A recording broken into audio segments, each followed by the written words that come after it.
Hello, Mark. I'm Hank, and my student number is number 31.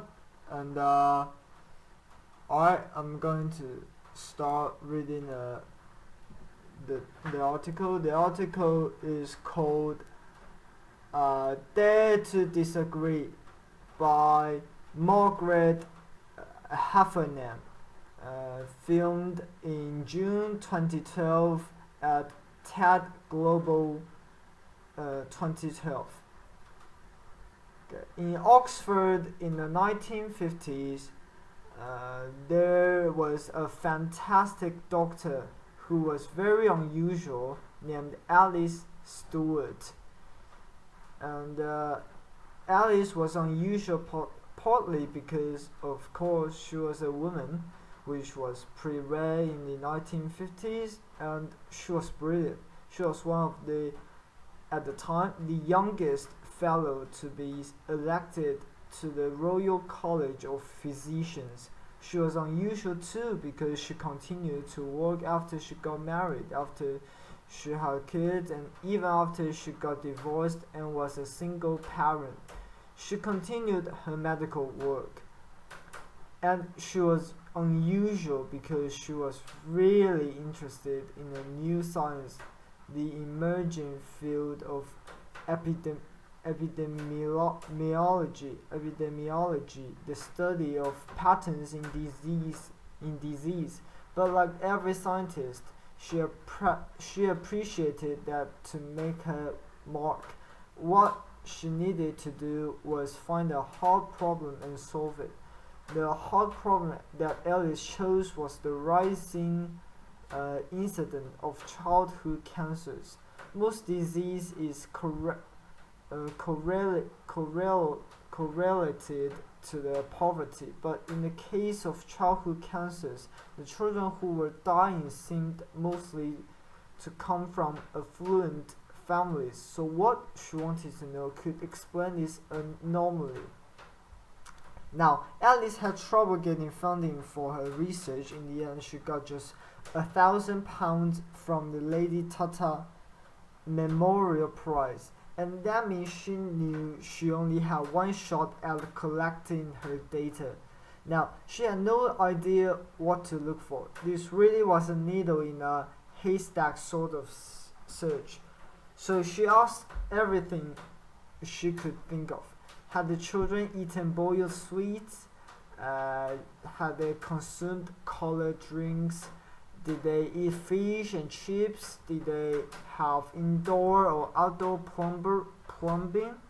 What time of life had they started school?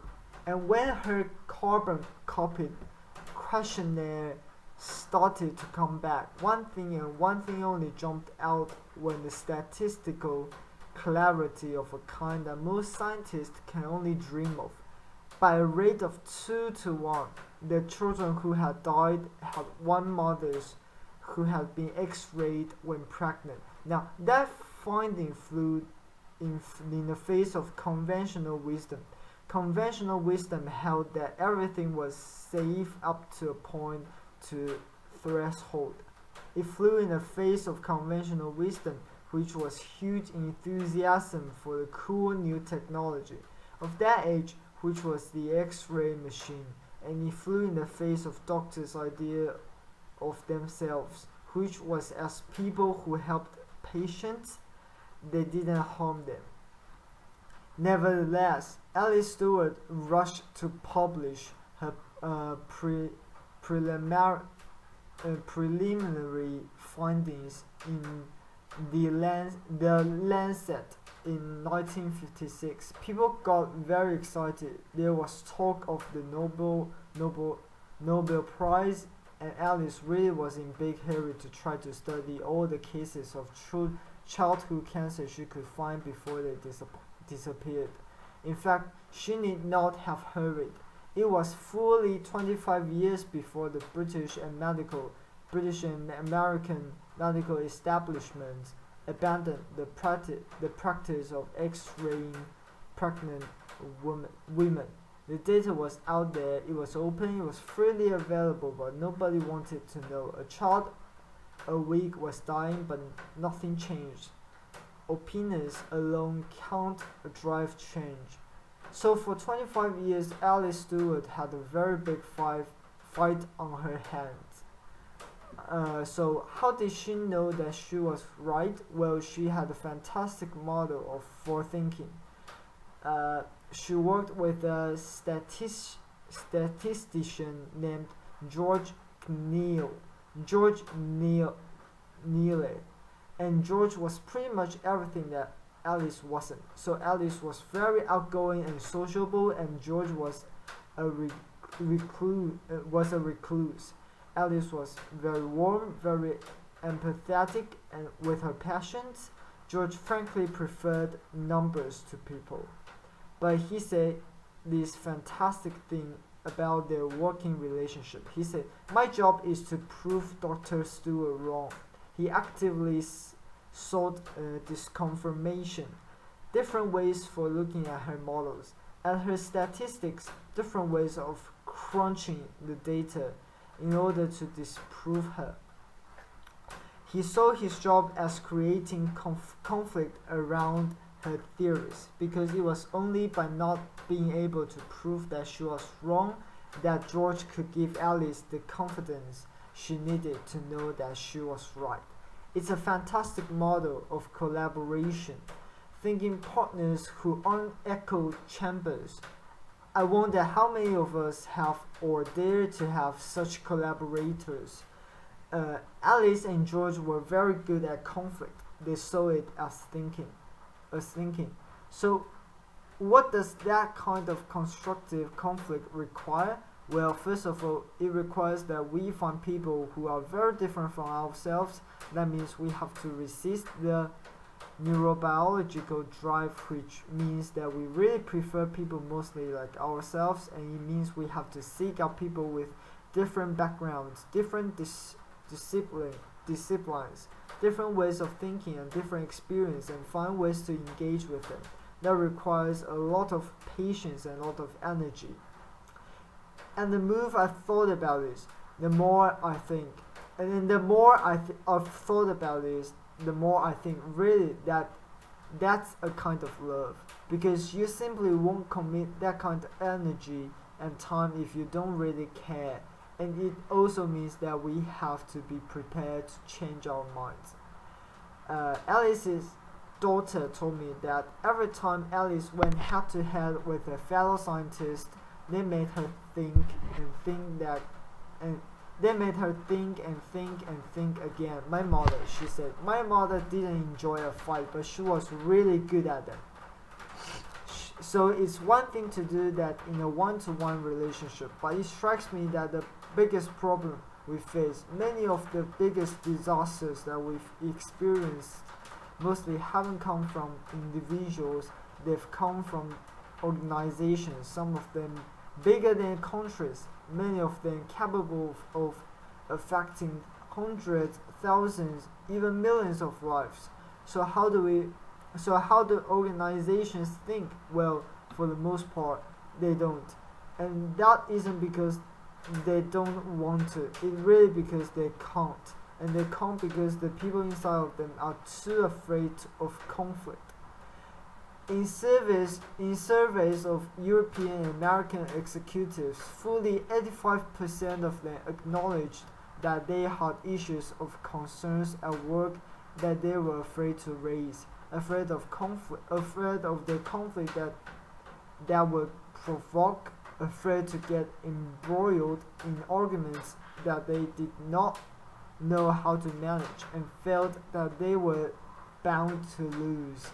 85% is a really big number. It means that the organizations mostly can't do what George and Alice so triumphantly did. They can't think together. And it means that people like many of us who have run organizations and gone out of our way to try to find the very best people we can, mostly fail to get the best out of them. So how do we develop the skills that we need? Because it doesn't take skills and practice too. If we aren't going to be afraid of conflict, we have to see it as thinking. and then we have to get really good at it. So recently I worked with an executive named Joe, and Joe worked for a medical device company, and Joe was very worried about the device that he was working on. He thought that it was too complicated, and he thought that its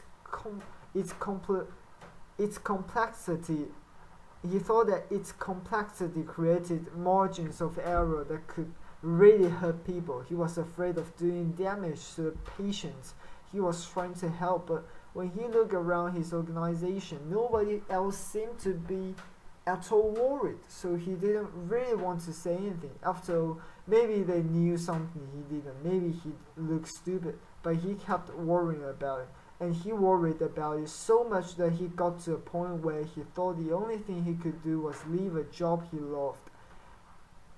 In the end, Joe and I found a way for him to raise his concerns. And what happened then is what almost always happens in this situation. It turned out everybody had exactly the same questions and doubts. So now Joe had allies. They could think together, and yes, there was a lot of conflict and debate and argument, but that allowed everyone around the table to be creative, to solve the problem and to change the device. Joe was what a lot of people might think of as a whistleblower, except that, like almost all whistleblowers, he wasn't a crank at all. He was passionately devoted to the organization and the higher purposes that organization served, but he had been so afraid of conflict until finally he became more afraid of the silence. And when he dared to speak, he discovered much more inside himself and much more given in the system that he had ever imagined. And his colleagues don't think of him as a crack, they think of him as a leader.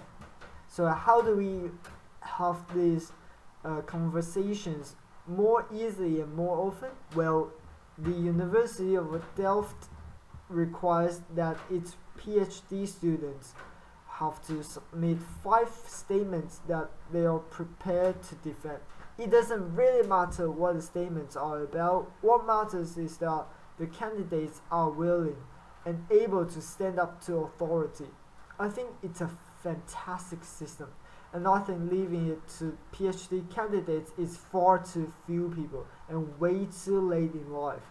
I think we need to be teaching these skills to kids and adults at every stage of their development if we want to have thinking organizations and thinking society.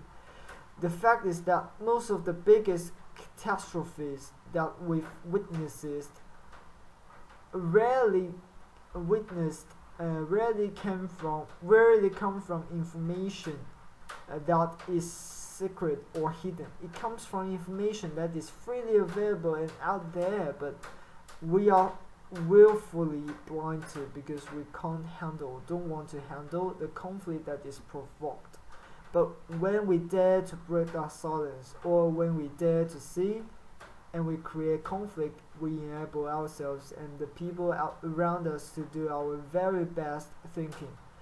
Open information is fantastic.